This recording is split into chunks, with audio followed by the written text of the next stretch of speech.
हमारे लिए ये रिश्तेदार कम और हमारे गॉडफादर थे। इससे बड़ा नुकसान क्या होगा कि प्रैक्टिकल लोग बहुत हुए हैं।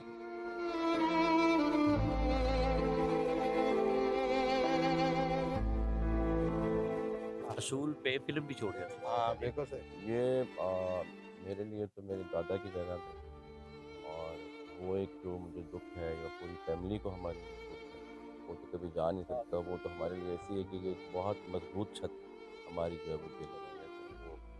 लेकिन उसके साथ मैं ये ज़रूर कहूँगा कि जितना भी इनका कंट्रीब्यूशन है म्यूज़िक इंडस्ट्री में वर्ल्ड वाइड, उस हिसाब से हम देखा जाए तो ये कभी मर नहीं सकते, क्योंकि इतनी क्रिएशन, इतनी मेहनत इन्होंने मैं सुनता आ रहा हूँ कि 10 साल की उम्र से लेके और जब ये 2-3 साल पहले बीमार हुए हैं, 75 की एज तक इन्होंने क्रिएशन ही की है, काम ही किया है और लोगों को सिखाया है।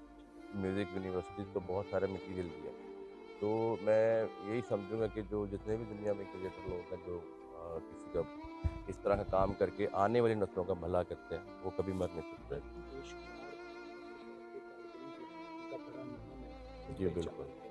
लेकिन लम्हा मुद्दा ये है कि आज मौके में उनकी उनके शागिर्दों की हमने उस शमूलियत तरह कम अनाउंस नहीं किया था क्योंकि उनका फिज़िकली उनकी जो बीमारी थी, उस हिसाब से हमें जल्दी करना पड़ा सारा कुछ।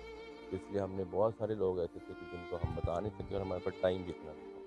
तो बाकी इंशाल्लाह हम इनका जो 40वां होगा या 10वां होगा, वो अनाउंस करेंगे पहले और इंशाल्लाह सबको इंशाल्लाह सब आएँगे। जी ये बात तो नहीं है कि जैसा वो एक ही हैं, जैसा क्या होता है? तो वो हैं ही एक, तो वो एक काफ़ो खान साहब जो हैं, वो एक ही है ना, उनका नंबर एक कोई है नहीं, 1-2 वाली बात नहीं है। बादशाह का जाने के बाद खला पैदा हुआ। आने वाले दिनों में क्या ये खला फिर हो सकता है? जी जो तो देखें हर जगह पे हर एक ब्रांड जैसे होता है या एक अल्लाह जो एक मुनफरिद बनाता है किसी को, वो उनमें से एक है। तो मैं यही समझता हूँ कि उतनी मेहनत करनी पड़ेगी, 65 साल की, 70 साल की सिर्फ रियाज़त है इनकी। तो वो सिर्फ़ उन्होंने मेहनत ही की है सारी ज़िंदगी। उन्होंने कभी मैंने उनसे जो सीखा है ज़िंदगी में, मैंने यही सीखा कि उन्होंने कभी हार नहीं मानी। भले बीमारी थी, भले एज थी, भले कुछ भी था, उन्होंने हर काम को बहुत चैलेंज लेके किया हमेशा। साहिब अली बग्गा के साथ ताल्लुकात जो है वो किसी से पोशीदा नहीं है। कोई ऐसा यादगार वाक़या जिसको आज भी आप याद करके जो है यार काफ़ी सारी आबूदा होते ज़िंदगी हैं? हमारी उनके साथ ही है, हमारी ज़िंदगी हमें ये फ़ख्र है कि हम उनकी जैसे हमारे बुज़ुर्ग हैं, उस तरह तो हम खिदमत हमने करनी थी, हमारा फ़र्ज़ है। मुझे ये खुशी है कि मैंने एज़ ए उस्ताद भी उनकी बहुत खिदमत आखिरी की। मुलाकात कब हुई और क्या गुफ्तगू हुई? क्योंकि आखिरी काफ़ी अरसे मुलाकात, से वो अलीम थी।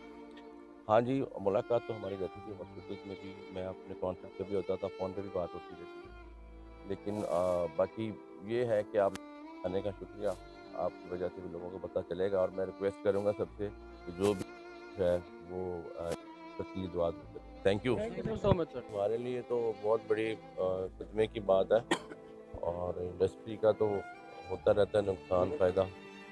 ये एक जितने भी दुनिया में एक फ़नकार को प्यार करने वाले लोग हैं, जब फ़नकार कम्युनिटी पूरी दुनिया में, ये उन कम्युनिटी नंबर 1 लोग थे।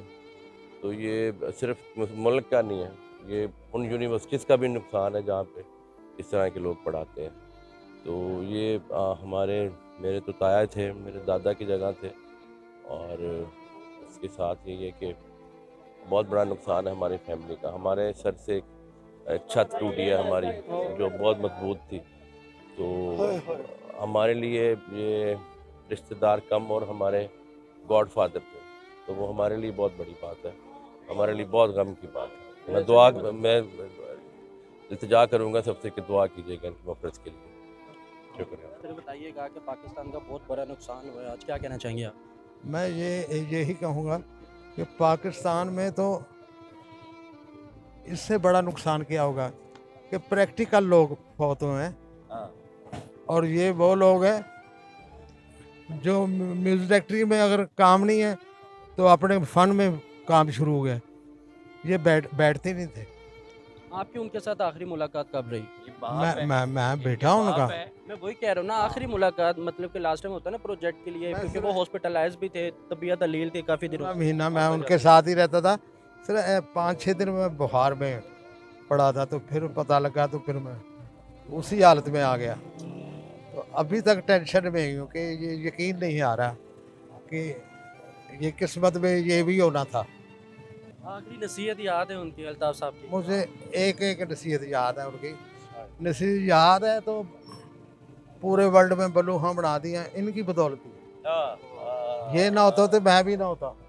बल्लू खां आज तोफा साहब की बात है कि तोफा साहब एक निशान छोड़ गए, ठीक है, एक बात छोड़ गए, वो बहुत बड़ा बाप था इनका। सर फनकार तो माशाल्लाह से वो लाजवाब थे, लेकिन बाप कैसे थे? सख्त तबीयत के थे, नरम तबीयत के थे, किसने डील कर दी? फकीर आदमी, बाप फकीर अगर आदमी। सख्त नहीं होगा तो बेटा लायक नहीं हो सकता। जो अपने बेटों को लाड़ देते हैं ना, फिर वो बिगड़ जाते, वो औलादे बिगड़ जाती। वो तो फिर बात ही खत्म हो जाती है। वो गुस्से में भी प्यार था। असूल पे फिल्म छोड़ जाते थे, असूल पे फिल्म भी छोड़ जाते थे। हाँ बिल्कुल सही। यही बात। ये बताइएगा कोई याद दहानी वाला वाकया, कोई याद जो जिंदगी में आपको याद हो, पूरी जिंदगी याद वाली रहती है, लेकिन कोई ऐसा वाकया जो आप कहे कि ये नहीं मैं जिंदगी च भूल सकता? वो एक हाँ साहब फतेह अली खां की बरसी थी फैसलाबाद में, नुसरत फतेह अली खां के वालिद की। तो मैंने उनके साथ, क्योंकि नाम तो मेरा बहुत था, तो मैंने उनके तबले उठाए हुए हैं कि मैं जैसे शिगिर्द जाते हैं वैसे जा रहा था। तो वहाँ जाकर माहौल ऐसा बना कि उन्होंने कहा तूने बजाना है और ऐसा बजाना कि मेरा फ़ख्र सर फ़ख्र से ऊपर हो जाए। तो मेरे से बाद ना उस्ताद शौकत हुसैन बजाए थे, उसके बाद क्लोज चैप्टर हो गया, तो फिर नुसरत खां की बेगम और नुसरत खां ने चांदी के तबले इनाम दिए थे वहाँ। गोल्डन जुबली थी बरसी। क्या बात। अच्छा ये बताइएगा कि क्या आपको लगता है कि उनकी ज़िंदगी में उनको लेजेंड की तरह हुकूमत की तरफ से या फनकारों की तरफ से या इंडस्ट्री की तरफ से ट्रीट किया गया? ये तो आम लोगों को भी मिल जाता है, किसी की वाकबीत भी हो तो ये प्राइड ऑफ परफॉर्मेंस मिल जाते। ये ऑस्कर अवार्ड वाले लोग थे। क्योंकि हमारे जिनको ये माशरे दिया का गया, जिनको ये दिया गया ना, ये ऑस्कर वाले। ऐसे माशरे का कुछ अलमिया भी है ना, जब इस फानी दुनिया से कोई फनकार कूच फरमा जाता है तो उसको लेजेंड का नाम दे दिया जाता है। इस हवाले से मैं अर्ज करना चाह रहा हूँ। ये लेजेंड से ऊपर थे। लेजेंड तो हम हैं, ये लेजेंड बढ़ाने वाले थे।